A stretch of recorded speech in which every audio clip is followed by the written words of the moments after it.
அரசியல் ரீதியாக ஒரு செய்தி. அது என்ன அப்படின்னா, இந்த மேடையில் தந்தை பெரியார்,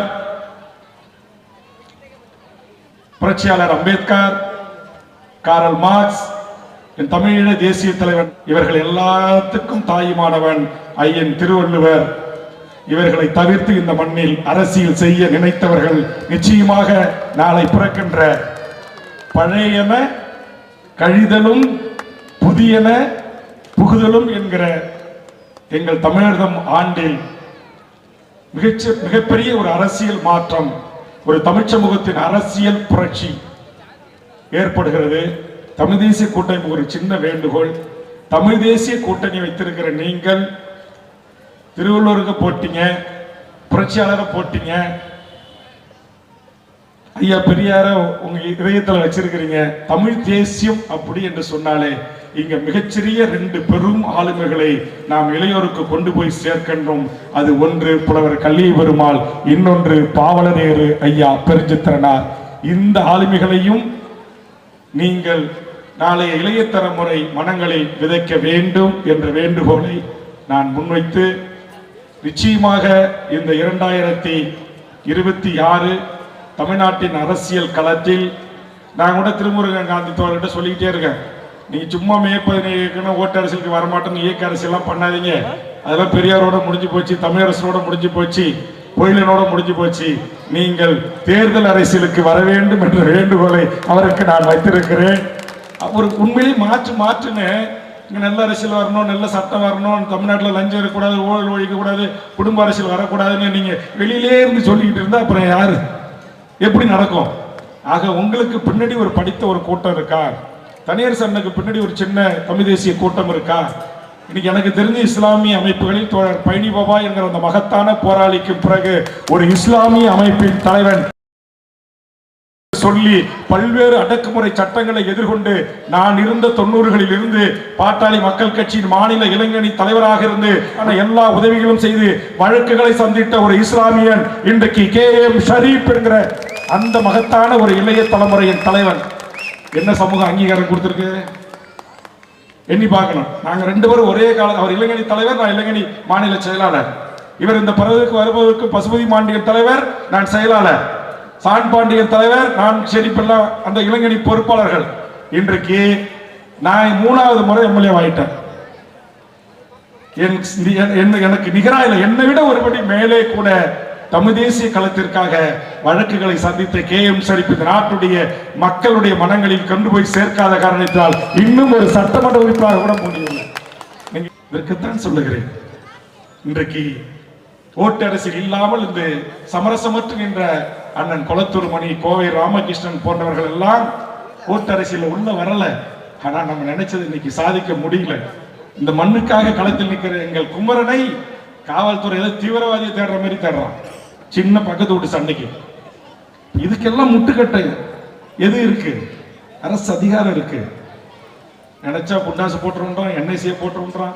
இன்னைக்கு நான் சொல்ற பெருமையா இத்தனை அமைப்புகள் சார்ந்த விடயங்களிலும் காவல்துறையிலிருந்து ஆட்சியாளர் வரை அவர்களின் கதவுகளை தட்டுவனாக ஒற்றையாளாக வேல்முருகன் இருக்கிறான். கவலைப்படாதீர்கள் என்று ஆறுதல் சொல்ல முடிகிறது. வெற்றி அடைய முடிகிறதா? சில விடயங்களில் சம்மது அவர்களோ அல்லது ஷானவாஸ் அவர்களோ தோழர் சிந்தனைச்சேவன் அவர்களோ வேல்முருகனுடைய கருத்தை நான் வரவேற்கிறேன் என்று சொல்லிவிட்டு அடுத்த சப்ஜெக்டுக்கு தான் அவங்களால பேச முடியுது. காரணம், நாங்கள் அந்த கூட்டணி தர்மம் அதற்காக. ஆனால் நான் அதே கூட்டணியில் நின்று அவர்கள் சின்னத்தில் நின்று நேற்று கூட தமிழக சட்டப்பேரவையில் பதிவு செய்து விட்டேன். ஆத்திரத்தின் வெளிப்பாடாக பல செய்திகளை பதிவு செய்து விட்டு சம்மது அவர்கள் இருந்தார் 24 மணி நேரம். எல்லாம் இன்னைக்கு விரியம் தெரியாத என்னமோ ஒரு குஞ்சிகள்னு சொல்றாங்க. அவெல்லாம் பேஸ்புக்ல நீ திமுகவுக்கு சொம்பு, நீ உதயசூரியன் சின்னத்துல நின்ன, நீ உதயசூரியன் சின்னத்துல நின்னதால அந்த கட்சிக்கு அடிமண்ணா. எனக்கு கோபம் ரொம்ப வந்துச்சு. எல்லாத்துக்கும் சேர்த்து பதில் சொல்ற மாதிரி சொன்னேன் முதலமைச்சர்கிட்ட. திமுகவின் உதயசூரியன் சின்னமே என் முன்னோர்கள் கொடுத்த சின்னம். திமுக என்கிற சின்னமும் திமுக என்கிற கட்சிக்கும் என் முன்னோர்கள் பங்காற்றி இருக்கிறார்கள். அந்த சின்னத்தில் இன்று இந்த குரலற்ற மக்களின் குரலாக நான் சட்டமன்றத்தில் பேசுவதில் உங்களுக்கு என்ன பிரச்சனை என்று கேட்டேன். குஞ்சுகள் கிட்ட இருந்து பதிலே இல்லாம அளவுக்கு நீங்க தமிழ்நாட்டில் சூழல்கள் நிலவி கொண்டிருக்கிறது.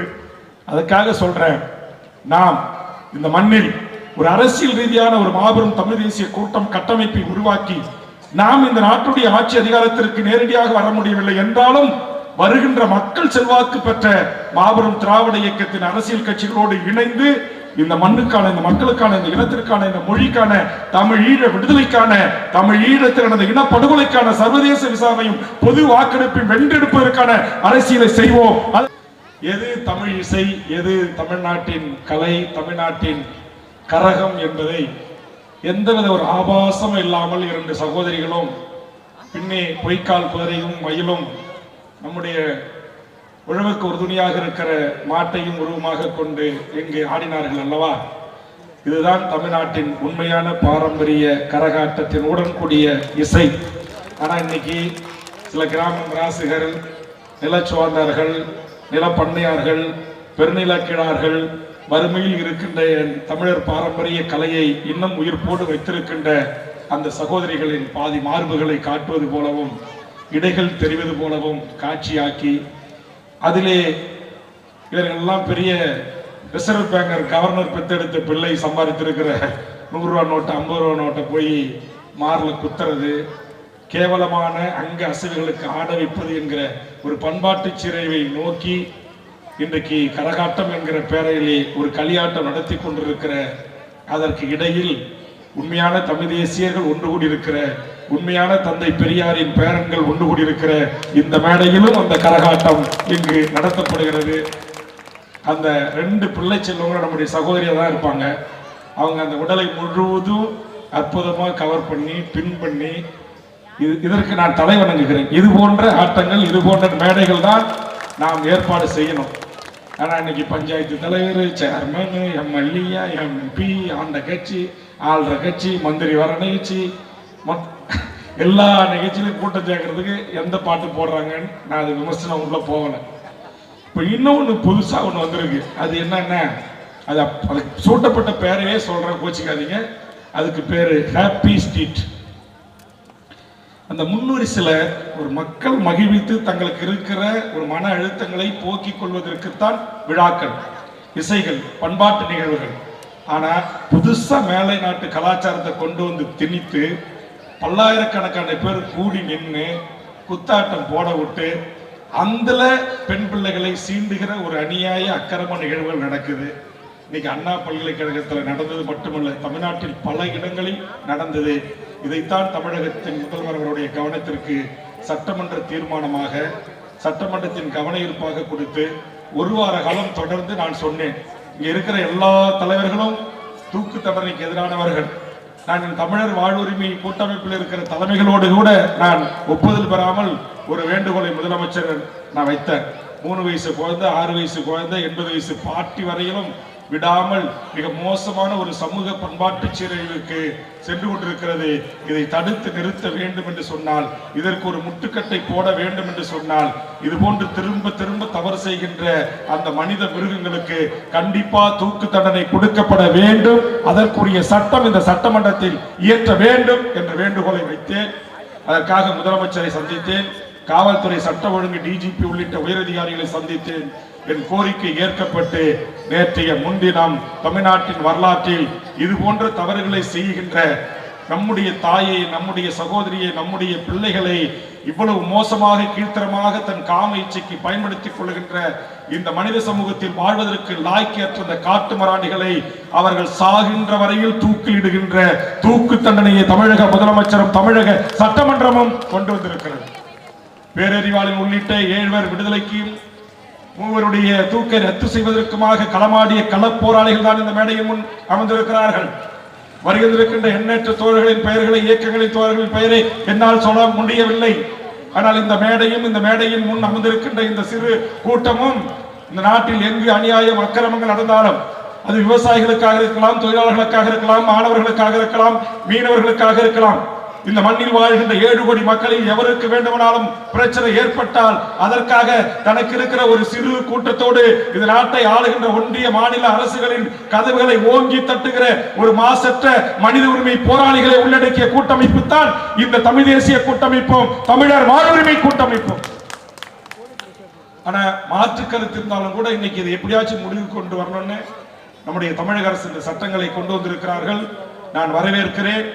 அதே நேரத்தில் தமிழக முதலமைச்சர் அவர்களுக்கு இன்னைக்கு நிறைய தமிழ்நாட்டில் அந்த ஹேப்பி ஸ்ட்ரீட்ல நீங்க ஒரு ஆய்வு பண்ணுங்க.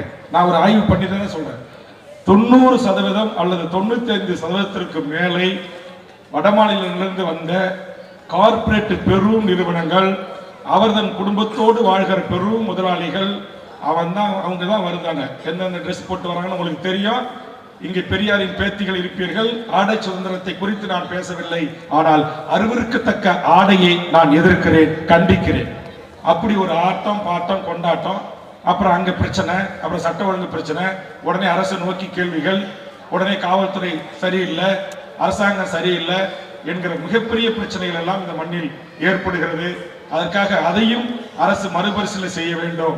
அப்ப அந்த மேடைகள்ல எதை பாடணும்? இங்க நம்முடைய பிள்ளை செல்வங்கள் இங்க சிலம்பாட்டம் ஆடினாங்க, சுருள் சுத்தினாங்க, கத்தி சண்டை போட்டாங்க. எத்தனையோ தமிழுடைய பாரம்பரிய வீரக்கலைகள் இருக்கிறது, விளையாட்டு கலைகள் இருக்கிறது, இசை இருக்கிறது. எங்கள் வேல்முருகனை போன்று நம்முடைய தஞ்சாவூர் மாவட்டத்தில் பிறந்த சின்ன பொண்ணனுடைய அந்த கணீர் குரல் இருக்கிறது. இந்த இரண்டு தமிழ் சமூகத்தின் தமிழர் கலைகளுக்கான, தமிழர் பண்பாட்டுக்கான ஒரு அடையாள முகங்களாக இந்த மண்ணில் அறிமுகம் செய்த அண்ணன் பாவலர் அறிவுமதி அவர்களை நான் இந்த நேரத்தில் நினைத்து பார்க்கிறேன். அவரும் என் மாவட்டத்தில் சொந்தக்காரர். 2 வேல்முருகனை அறிமுகப்படுத்ததும் எங்கள் அண்ணன் அறிவுமதி, நம்முடைய சின்ன பொண்ணையும் அறிமுகப்படுத்தியது நம்ம அண்ணன் அறிவுமதி. இருவரையும் திரையிசைக்கு அறிமுகப்படுத்தி இன்றைக்கு நானும் வேல்முருகனும் எங்கேயாச்சும் வெளிநாடுகளை ஒன்னா இருந்தா நம்மள ஒரு பையன் சீட்ட மாட்டான், ஒட்டுமொத்த கூட்டம் அந்த வேல்முருகன் கிட்ட தான் இருக்கும். எனக்கு ரொம்ப மகிழ்ச்சி. ஆனா ஒரு தமிழ் இசை கலைஞனை, ஒரு மிகச்சிறந்த தமிழ் இசை பாடகனை, ஒரு மிகச்சிறந்த இந்த மண்ணின் பிரச்சனைகளை குறித்து வழியோடு அந்த நேரத்தில் பாட்டு எழுதி அந்த நேரத்தில் பாட சொல்கின்ற போதும் தனக்கே உரிய பாரு. இப்ப நானா இங்க வன்னியர் சிவம் கூட எல்லாரும் உட்கார்ந்தாங்க. அவர் எந்த பாட்டு பண்ணாலும் என்ன மாதிரி 2 காலும் தாளம் போடுது, 2 கையும் தொடையில தட்டுது. இதான் மக்கள் இசை, இதான் தமிழ் இசை.